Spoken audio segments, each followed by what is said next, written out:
होतं की त्या रोज मला पाहतात आणि मला त्यांनी पाहिल्यावर मला आपोआप त्यांचे आशीर्वाद मिळतात. माझ्या बाबांनी भगवान बाबांवर खूप त्यांचं प्रेम. मला काही त्यांना सिद्ध करायचं तर ते म्हणायचे भगवान बाबांची शपथ, इतकं प्रेम. लहानपणी वडील गेले, लहानपणी शिक्षणासाठी बाहेर पडले, खूप लाड गोड झाले नाही, अगदी कष्टातून जीवन उभं केलं. चांगले सोन्याचे दिवस आले असताना अचानक साहेब आपल्यातून गेले. जसं त्या बाळाला जिवंत केलं भगवान बाबांनी, तसं मुंडे साहेबांना परत करतील ही भाबडी भाषा.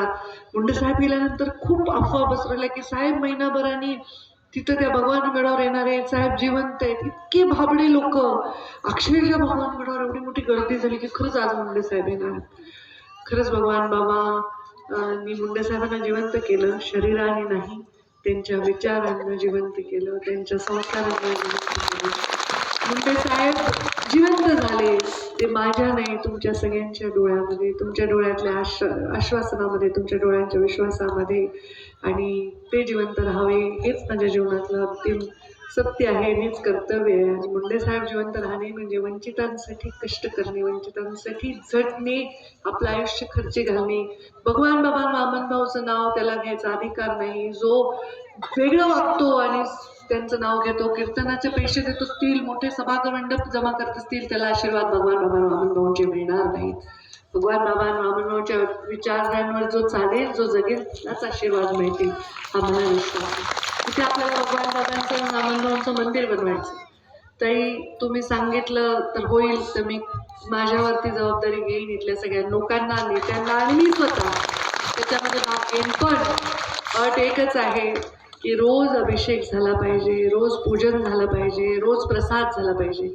मंदिरं लोक बनवतात, का बनवतात? धूळ खात पडतात. मग मी ते वळण लावले. भगवान बाबांच्या सावरगावला जो भगवान भक्तीगड मी निर्माण केलाय, तिथं रोज पूजा होते.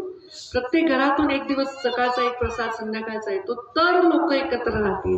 नुसते तुम्ही मंदिरं बांधताल आणि त्याच्यावर धूळ जमा होईल तर चालणार नाही. हे वचन जर तुम्ही दिलं तर मी हे मंदिर पूर्ण करण्यासाठी पूर्णतः पाठीशी उभी राहील.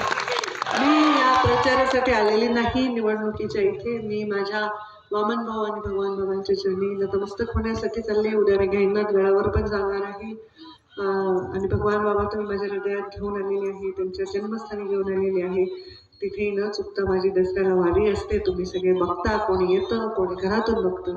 प्रेम ठेवा, आशीर्वाद ठेवा, हिरोळानुबंध ठेवा आणि भगवान बाबा वामनभाऊंच्या विचारांवर तसं चारित्र्य निर्माण करण्याचा आशीर्वाद मला द्या. मुंडे साहेब त्याच्यामुळे कधीच मरणार नाहीत, ते सदैव जिवंत राहतील. एवढाच विचार